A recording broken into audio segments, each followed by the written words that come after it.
Kinabahan ng lahat matapos masaktan si Brownlee. Hindi makapaniwala si RJ Abarrientos sa acrobatic, hinagis na lang pumasok pa. Tinuruan naman ni Japet ng magandang dunk ang Phoenix rookie. So rematch ng Barangay Ginebra kontra Phoenix Fuel Masters. Gustong bumawi ng Phoenix, ang Barangay Ginebra naman ay gustong mag-bounce back. So first quarter nga mga chong, ay good start para sa Barangay Ginebra. Atake ni Scotty at Japet Aguilar sa painted area. Early challenge naman para sa Phoenix Fuel Masters. Successful, pero matapos yan ay hinagtuloy-tuloy yung magandang opensa ng Barangay Ginebra. 11-3 run, kaya naman napatawag na ng timeout ang Phoenix Fuel Masters. Matapos ang timeout na yan ay kita yung gigil na makabaway nitong si Scotty. Kinakain lang yung depensa ng Phoenix Fuel Masters. Nagsisimula na ring uminit itong si Stephen Holt pagdating sa 3-point area. Bagyang nakangat ang Phoenix dahil sa mainit na outside shooting nitong si Sean Manganti. Nagpaulan ng 3-point shot. Baba sa 7 kalamangan ng Ginebra pero attack mode itong si Scotty, lalo na si RJ. Acrobatic move, hinagis na lang pumasok pa, kaya natapos ang first quarter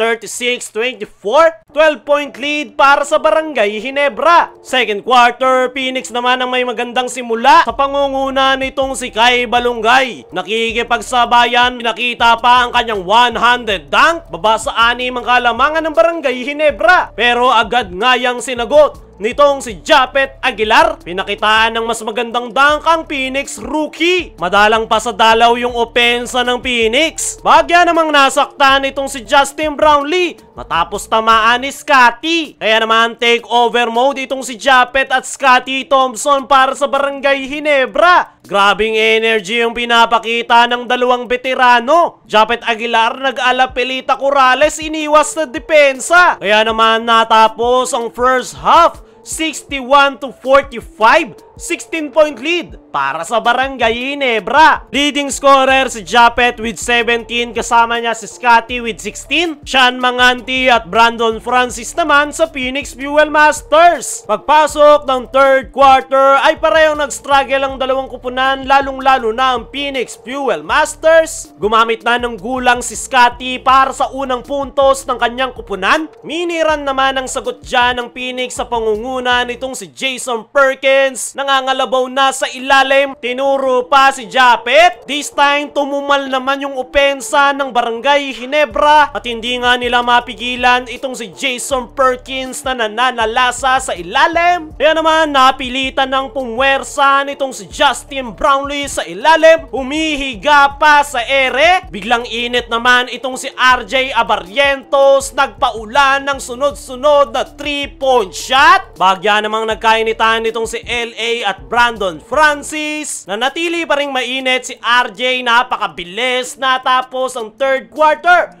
90-75, 15-point lead para sa Barangay Ginebra. Pagpasok ng fourth and final quarter, palitan lang ng puntos ang dalawang kupunan. Todo habol na ang Phoenix Fuel Masters, pero naiiwanan nga nilang bukas si Japet. Sinusubukan pa ring habulin ng Phoenix ang kalamangan ng Barangay Ginebra, pero nanatiling ang compose yung laro ng Ginebra at silang kukuha ng panalo.